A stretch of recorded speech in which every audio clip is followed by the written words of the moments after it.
a décidé de fomenter des émeutes, de provoquer comme des émeutes, pour dire aux citoyens, père de famille, en gros le changement c'est ça.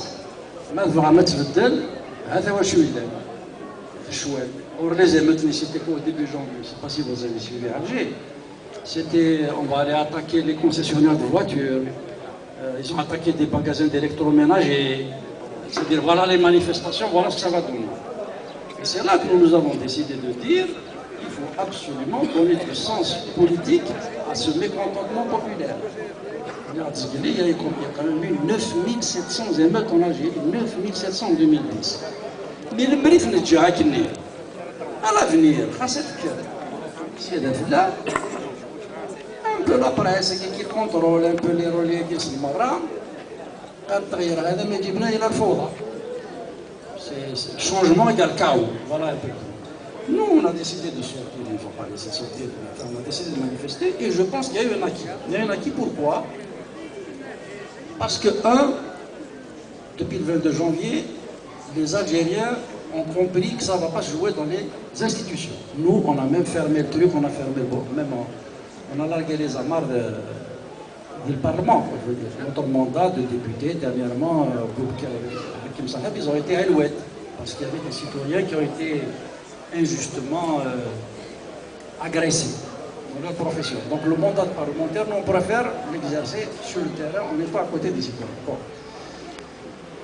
Donc, depuis le 22 janvier, les Algériens sont dans la rue. C'est quand même important de le couvrir. Deuxièmement, c'est la casse, c'est la perturbation. Au fur on sait qui manifeste. C'est les résidents. Ils assument, il y a une identité. Il y a un message, il y a une revendication qui est claire. C'est les postiers, c'est les policiers, c'est les vacataires de l'éducation nationale. Depuis janvier, et même la contestation populaire est en train de s'organiser. Il en reste beaucoup. Même si jusqu'à présent, ils ont saucissonné, ils ont découpé la contestation populaire pour éviter qu'elle soit massive. Mais je pense que c'est une question de travail et qu'avec la rentrée sociale, tout ça peut converger. Alors moi, je vous réponds très clairement, oui, le climat régional, ce qui se passait en Tunisie, ce qui se passait en Égypte, ce qui se passe maintenant en Syrie, d'ailleurs, ou même en Libye, a donné des idées aux Algériens.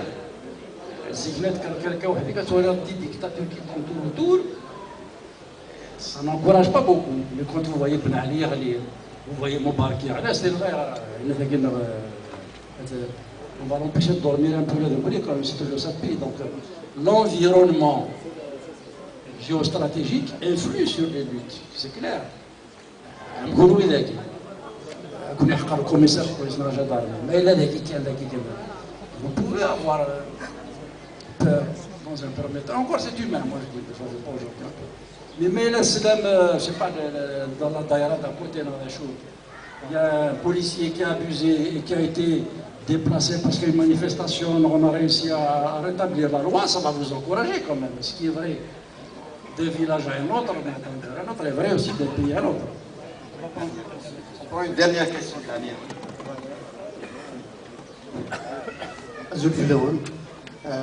En mon nom personnel, c'est le Dr Saïs je suis l'ancien président du conseil communal de Soukhtine, mais seulement je réside en ce moment à Montréal. Je fais partie de la communauté algérienne qui vit à Montréal. La question sur l'immigration, on ne comprend pas pourquoi les autres pays où les résidents, leurs citoyens, leurs meilleurs enfants, malgré ils sont partis, non pas par leur volonté, parce qu'ils sont partis pour d'autres défis, on veut comprendre pourquoi le système de pouvoir persiste encore à entraver, à perturber encore les gens. La question que j'ai, c'est concernant les passeports. Pour faire un passeport, au Canada par exemple, ça coûte 87 $. Ici en Algérie, ça coûte 2000 dinars. Pourquoi il y a une différence? Pour une certaine catégorie, c'est pas grave. Quand tu travailles, tu as un bon poste, et même tu as un bon poste, parce que tu as souffert pour l'avoir, tu as travaillé dur pour atteindre un certain niveau de réussite. Mais il y a une administration qui est là, qui ne fout rien, qui tourne les pouces, et puis ils puisent dans les poches des gens, parce qu'ils savent là-bas que les gens ils sont bien encadrés. Même tu arrives, tu es résident permanent, tu vas avoir ton chèque, tu vas avoir ton appartement, tu vas vivre dignement, ce qu'on appelle. Donc la question est la suivante.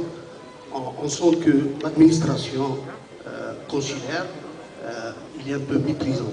Je pense que c'est le même cas même à l'étranger, en France ou ailleurs. On trouve qu'il y a beaucoup de frais pour la communauté algérienne à l'étranger. Notamment les gens qui ne travaillent pas, ils ont besoin réellement, parce que c'est une communauté qui est nouvellement installée. Et la communauté algérienne, c'est une communauté qui est capable de faire beaucoup de choses, de relever beaucoup de défis. Ils vont tous réussir, je suis certain. Ils vont tous réussir. J'ai juste une autre chose, c'est le docteur Saleh. Personnellement, je te remercie parce que c'est grâce à toi que j'ai su, parce que vous avez produit un livre sur l'histoire. Vous avez écrit un livre sur Ahmed Roche, mais c'est une vraie production historique. Donc il y a beaucoup de jalousie dans le domaine intellectuel, algérien, même ailleurs. Donc merci de nous avoir éclairci et donné quelques informations. Et c'est un grand pilier, c'est un grand livre qui va servir à des générations. Bravo. Donc sans tarder, personnellement, j'offre un petit cadeau, je l'ai ramené spécialement. Parce que j'allais demander, passer, ne serait-ce que dans le bureau régional d'Alger, laisser juste un petit geste. Je lui ai ramené un petit cadeau, je l'offre au nom de toute la daïra de Sokhodine et en ma qualité d'ancien président du conseil communal et de sympathisant de RCD. يعطيك صحة يعطيك صحة.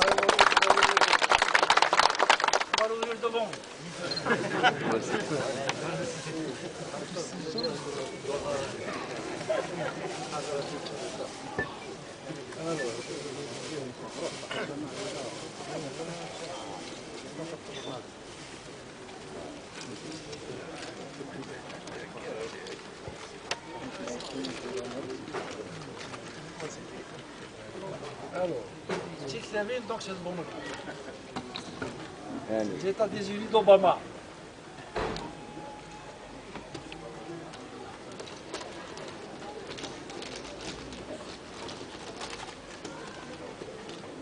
Ah, oui, c'est un copain.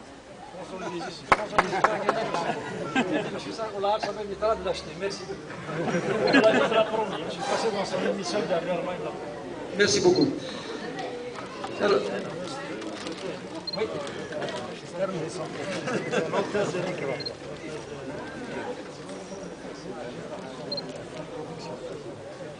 Je vous assure qu'hier, 14 juillet, j'étais à l'ambassade de France, j'étais français, j'étais obligé d'y aller. Donc il y a une amie qui est et il est en train d'organiser avec certains artistes de la région il y a un nouveau centre commercial qu'elle m'a dit que si vous voyez des gens qui méritent d'être encouragés, je serais heureuse de les exposer. Donc moi je vais vous mettre en contact avec elle. Oui.